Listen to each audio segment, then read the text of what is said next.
Bagaimana jika ada seorang satria yang tidak bisa mati, bahkan ketika tubuhnya hancur berkeping-keping? Inilah Aji Pancasona, sebuah kemampuan mengerikan yang melegenda di tanah Jawa.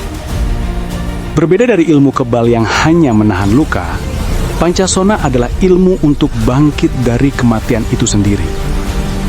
Kunci kekuatannya hanya satu: selama tubuh, bahkan hanya setetes darah pemiliknya, masih menyentuh tanah, maka meski ia terbunuh ribuan kali, ia akan hidup kembali.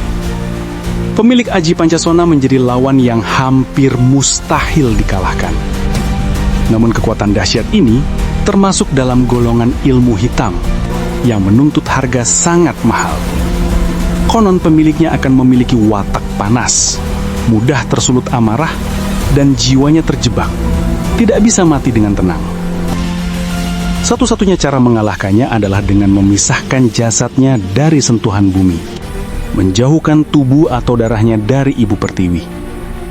Karena kekuatan yang tanpa batas, Aji Pancasona menjadi salah satu ilmu yang paling dicari, namun juga paling ditakuti dalam legenda-legenda pertarungan Jawa.